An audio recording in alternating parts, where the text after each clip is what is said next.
बिस्मिल्लाहिर्रहमानिर्रहीम। अस्सलाम वालेकुम। उम्मीद है कि आप सब लोग खैरियत से होंगे। व्यूअर्स, क्या आप लोग लॉ गेट प्रिपरेशन के लिए परेशान हैं? तो आज आपकी ये परेशानी दूर होने वाली है। आज से हम law gate preparation lecture series start करने जा रहे हैं, जिसमें आज हम अपना पहला लेक्चर डिस्कस करेंगे, जो कि कॉन्स्टिट्यूशन ऑफ पाकिस्तान 1973 के मुताबिक है। इस लेक्चर के अंदर ये चीज़ डिस्कस करेंगे कि पाकिस्तान के कॉन्स्टिट्यूशन 1973 में ऐसे कौन से MCQs हैं जो कि लॉ गेट के लिए आ सकते हैं। अगर आप लोग चाहते हैं कि आप लॉ गेट क्वालिफाई करें तो काइंडली हमारे चैनल को सब्सक्राइब करें और बेल आइकन को भी प्रेस कर दें, ताकि आपको हमारी हर नए आने वाली वीडियो इजीली मिल सके। क्वेश्चन नंबर 1 की तरफ बढ़ते हैं। The Constitution of 1973 came into force on blank। Option A में है 23 मार्च 1973, बी में है 12 मई 1973 और सी में है 14 अगस्त 1973। इसका मतलब है कि पाकिस्तान का आइन कौन सी डेट पे, कौन से ईयर में जो है इफ़ेक्टिव हुआ और इन्फोर्सेबल हुआ।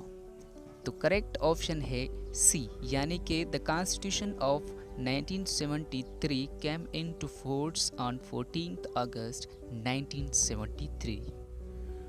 Question number 2, constitution of 1973 is consisted of blank articles 250, 280, 285। इस क्वेश्चन का मतलब ये है कि पाकिस्तान के आइन के अंदर कितने आर्टिकल्स हैं, 250, 280 और 285। The correct answer is B, यानी कि constitution of 1973 is consisted of 280 articles. Question number 3, the constitution of 1973 is consisted of blank schedules, यानी कि पाकिस्तान के आइन के अंदर टोटल कितने शेड्यूल्स हैं, 8, 7 और 6। The correct answer is B, यानी कि पाकिस्तान के आइन के अंदर 7 शेड्यूल्स दिए गए हैं। Question number 4, objectives resolution was passed in blank 1949, जनवरी, मार्च, फरवरी।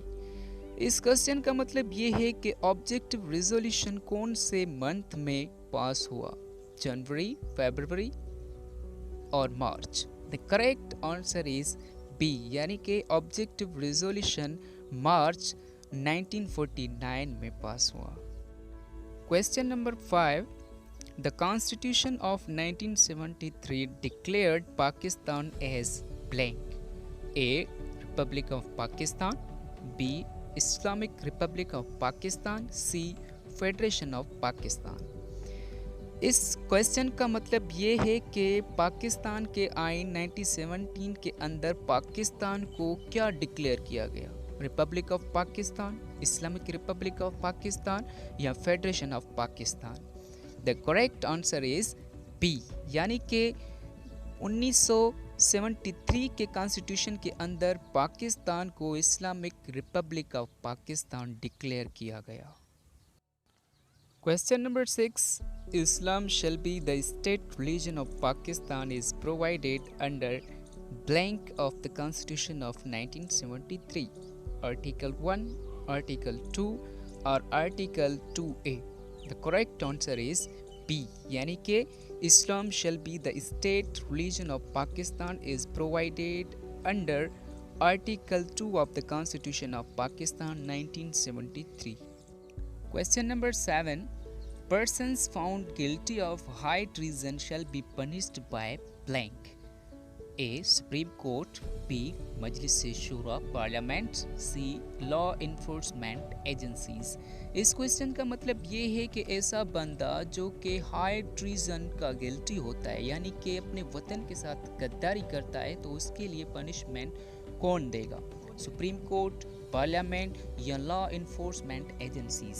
तो करेक्ट आंसर है बी, यानी कि ऐसा बंदा जो हाई ट्रीजन का गिल्टी होता है, तो उसके लिए जो पनिशमेंट होगी वो मजलिस-ए-शूरा में होगी, पार्लियामेंट की तरफ से होगी। Question number 8.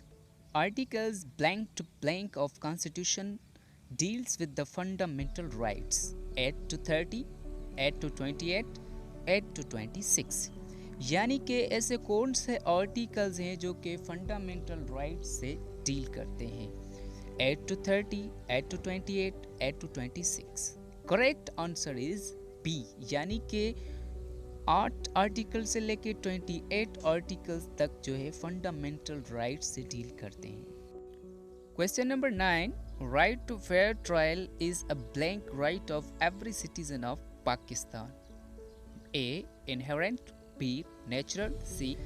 इस क्वेश्चन का मतलब ये है कि जो राइट टू फेयर ट्रायल है वो कौन सा राइट है जो कि बंदे पाकिस्तान में रहते हैं। इनहेरेंट राइट है, नेचुरल राइट है या फिर फंडामेंटल राइट है। The correct answer is C, यानी कि right to fair trial is a fundamental right of every citizen of Pakistan. Question number 10।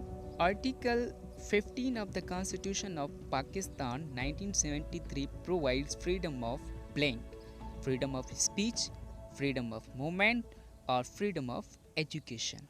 The correct answer is B, यानी कि article 15 of the Constitution of 1973 provides the freedom of movement। तो viewers, आज के lecture number 1 के अंदर हमने 10 questions discuss किए जो पाकिस्तान कॉन्स्टिट्यूशन 1973 में से थे, और ये क्वेश्चंस एक्सपेक्टेड हैं कि लॉ गेट में आ सकते हैं। तो आप इन पे ग्रिप रखें और ख़ुद को प्रिपेयर रखें, और इन्हीं सवालात के ऊपर कोई भी आपका क्वेश्चन है तो काइंडली आप कमेंट बॉक्स में पूछ सकते हैं या फिर पर्सनली आप मैसेज कर सकते हैं।